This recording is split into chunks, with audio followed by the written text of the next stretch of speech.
બંગાળનું આખું ગણિત જે હતું જેને લઈને આક્રમકતાથી પ્રચાર કરવામાં આવ્યો, ખાસ કરીને સંદેશખાલી જેવા મુદ્દાઓ, પરંતુ એ છતાં અહીં ભાજપને નુકસાન થતું જોવા મળી રહ્યું છે.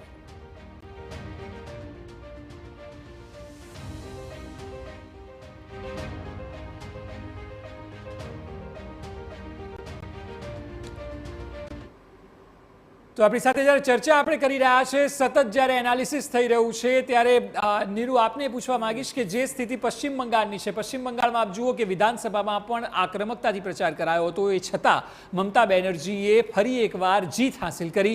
અહીં લોકસભામાં પણ એ જ સ્થિતિ જોવા મળે છે. આપને શું લાગે છે, કયા કયા મુદ્દાઓ પશ્ચિમ બંગાળના સ્પેસિફિક એ વધારે અસર કરતા હતા, પરંતુ એ એટલી અસર પબ્લિકમાં ના કર્યા? જે સૌથી પહેલાં તો અક્ષય, અહીં ડાયરેક્ટ ફાઇટ છે મમતા અને મોદીની વચ્ચે, કારણ કે અહીં જે રીતનો પૂરો ચિતાર છે, તમે જુઓ કે ઇન્ડિયા અલાયન્સે જે રીતે બીજી જગ્યાઓ પર ગઠબંધન કર્યું છે, ટીએમસીએ ચોખ્ખું કહી દીધું છે કે કોઈ પણ રીતે એ લોકો માત્ર 12થી ટેકો આપવાના છે, પણ કોઈ પણ એક પણ જગ્યાઓ પર એમને ઇન્ડિયા ગઠબંધન સાથે સીટોમાં કોમ્પ્રોમાઇઝ નથી કર્યું. અગ્રેશન મમતાનું જે રીતનું છે, ભાજપનું એ રીતનું અગ્રેશન હતું. સૌથી મોટો મુદ્દો અહીં આપણે કહી શકીએ કે પોલરાઇઝેશન થયું છે. બીજો મુદ્દો એ છે કે જે રીતે સંદેશખાલીનો પૂરો ઇસ્યુ છે, ભાજપે ખૂબ જ અગ્રેસિવલી એને લઈને કેમ્પેનિંગ કર્યું છે. મહિલાઓની સેફટીને લઈને ઘણા સવાલો ઉઠાવ્યા છે પશ્ચિમ બંગાળમાં, પણ તે છતાં આપણે જે રીતનું અત્યારે એક્ઝિટ પોલનો ચિતાર જોઈ, આ માત્ર આકલન છે, આ ફાઇનલ આંકડાઓ નથી અક્ષય, કારણ કે જે રીતનું વોટિંગ પર્સન્ટેજ ટર્નઆઉટ અહીં આવ્યું છે એને જોઈને કહી શકાય કે મતદારો ખૂબ વધારે અહીં કોન્શિયસ છે અને એ લોકો એટલા અવેર છે એ વસ્તુને લઈને. બીજો મુદ્દો અગર આપણે જો વાત કરીએ તો અહીં સ્ટાર કેન્ડિડેટ્સ, હું આપને જણાવી દઉં કે ફિલ્મ સ્ટાર્સ ટોટલ આખા પશ્ચિમ બંગાળમાં 9 એવા ફિલ્મ સ્ટાર્સ છે જે લોકોને અલગ અલગ બેઠકો પરથી ટિકિટ આપવામાં આવી છે, જેમાં સૌથી મહત્વપૂર્ણ બેઠક આસનસોલની છે. શત્રુઘ્ન સિન્હા ત્યાંથી લડી રહ્યા છે અને સાથે જ બીજા તમામ સિતારાઓને પણ ટિકિટ આપવામાં આવી છે, એટલે ફિલ્મ સ્ટાર્સનો એક ફેક્ટર જે છે તે પણ અહીં કામ કરી રહ્યો છે. સાથે જ કેટલા એવા મુદ્દાઓ છે જેને લઈને ટીએમસી અને ભાજપ સામસામે હતી, કોંગ્રેસ. બીજી એક ઇન્ટરેસ્ટિંગ વસ્તુ એ પણ છે કે અહીં લેફ્ટ અને કોંગ્રેસની વચ્ચે ગઠબંધન છે, જ્યારે કે કેરળમાં એ વસ્તુ નથી. તો ઇક્વેશન્સ જે છે તમામ અલગ અલગ છે, પશ્ચિમ બંગાળના મુદ્દાઓ અલગ જ છે. ગઈ ચૂંટણીની જો વાત કરીએ તો 22 સીટ હતી ટીએમસીની અને ભાજપને 18 મળી હતી, પણ આ વખતનું ખૂબ જ ક્રુશિયલ છે, ચિતાર જુદો જોવા મળી રહ્યો છે. આવા કેટલાય બીજા રાજ્યો પર છે, જે રીતે આપણે મહારાષ્ટ્રની વાત કરીએ તો ત્યાં પણ ઇક્વેશન્સ પૂરી રીતે સાવ જુદા હતા.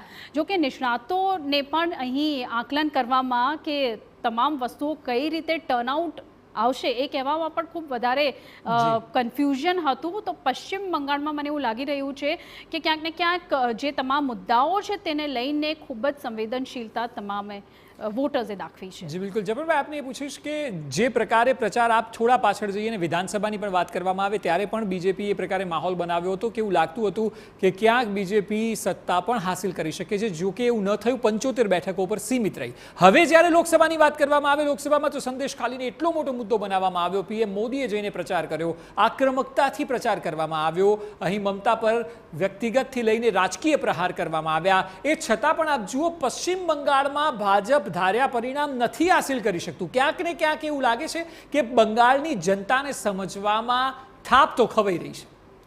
ના, એમાં ત્યાં 25-30% મુસ્લિમ પોપ્યુલેશન છે. I think we need to study, પણ 25% નીરું ખરું, 28 એટલે 25-30% જેવું મુસ્લિમ પોપ્યુલેશન છે.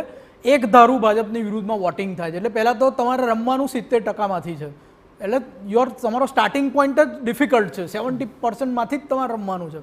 એમાં ઘણી બધી કોન્સ્ટિટ્યુન્સીમાં મુસ્લિમ મેજોરિટી, મુસ્લિમ વોટ્સ ઘણા બધા વધારે, અને બાંગ્લાદેશથી સતત થતું ઇન્ફિલ્ટ્રેશન.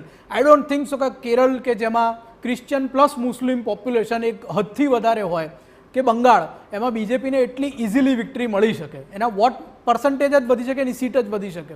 સેકન્ડલી, પશ્ચિમ બંગાળની જે ચૂંટણી છે હંમેશા ન્યૂઝમાં શેના કારણે હોય છે, યુ નો, બોમ્બ બ્લાસ્ટ થતા હોય, ટોળા થતા હોય, કેન્ડિડેટ્સ પર હુમલા થતા હોય, તમારે પેરામિલિટરી ફોર્સ ત્યાં ઉતારવા પડે, તો રિગિંગ બહુ જ મોટા પાયે છે. શાસક પક્ષનો કંટ્રોલ ત્યાં જબરદસ્ત છે ઇલેક્શન ડેઝ અને ઇલેક્શન મશીનરીની આસપાસ. સો ધેરફોર ઓલ્સો ઇટ્સ ડિફિકલ્ટ. એમાં સ્મૂધ ઇલેક્શન નથી હોતું વેસ્ટ બેંગાલમાં. એટલે બે પહેલાં મોટા બમ્પ, સ્પીડ બ્રેકર બીજેપી માટે છે, અને પછી એનાથી બીજેપીએ આગળ જવાનું છે. Therefore it's difficult. અને જો આ તો એક્ઝિટ પોલ છે આ માત્ર, પરંતુ જો આવું હોય, જો બંગાળમાં એક સીટનું રિવર્સલ બીજેપી માટે થતું હોય અથવા 18 પર જ બેસી રહેવાનું થતું હોય તો it's bad news for BJP એ રીતે, કારણ કે 370નું જે લક્ષ્યાંક હતું, 303 બેઠકો છે, 370 સુધી પહોંચવાનું જે લક્ષ્યાંક હતું તેમાં મેજર ચંક, એક મેજર આશા પશ્ચિમ બંગાળમાંથી હતી, કારણ કે 42 બેઠકો પશ્ચિમ બંગાળમાં, એમાંથી માત્ર 18 બીજેપી પાસે છે, એટલે તમને 22નું એક સીલિંગ તરફ જવાનો આખો સ્પેસ મળે છે.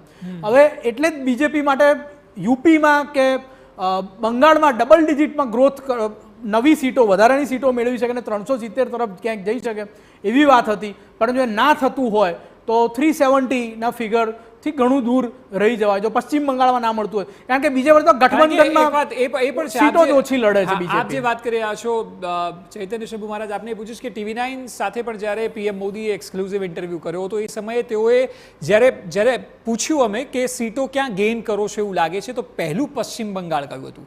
તો પછી જ્યારે એ ઇલેક્શન બાદની વાત છે તો પછી ઇલેક્શન થયા પછીનું પણ એનાલિસિસ ક્યાંક લાગે છે કે 370 જે જપનભાઈએ કહ્યું તેમાં સૌથી મોટો બેઝ તો બંગાળનો હતો. અહીં આપ એક ખોટમાં જોવા મળી રહ્યા છો કે જેને કારણે ઓવરઓલ લક્ષ્યાંક છે તેનાથી પણ બીજેપી ઘણું દૂર છે. જો બહુ સાચી વાત છે કે બંગાળની અંદર અમે અમારી તમામ તાકાત લગાડી દીધેલી, નરેન્દ્રભાઈથી લઈ અમિતભાઈ, નડ્ડાજી, હાના જે કરવું પડે, જે પ્રચાર, હાના બધું જ અમે કર્યું ત્યાં આગળ. જપનભાઈએ કહ્યું બહુ સીધી વાત છે કે 70%માં અમારે રમવાનું હતું. બીજું કે આ એક્ઝિટ પોલ છે, હું વિધાનસભાની વાત કરું તો છત્તીસગઢના જ્યારે પરિણામ આવ્યા ત્યારે એક્ઝિટ પોલની અંદર છત્તીસગઢની અંદર ભારતીય જનતા પાર્ટી 32 બતાવતા હતા, 35 બતાવતા હતા.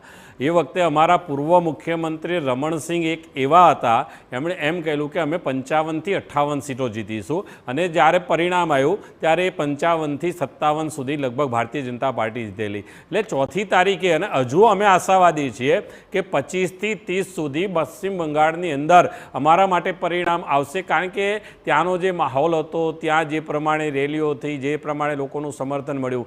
બીજું કે ટીએમસીના ગુંડાઓએ ગુંડાગીરી કરવામાં કાંઈ બાકી નથી રાખ્યું. આખા ઈવીએમ ઉચકી અને પાણીની અંદર નાખી દીધા છે, બોમ્બ બ્લાસ્ટ ત્યાં આગળ થયા, ભારતીય જનતા પાર્ટીના કાર્યકર્તાઓ ઉપર હુમલા થયા, ભારતીય જનતા પાર્ટીના પરિવારોને દબાવવાનો પ્રયત્ન થયો.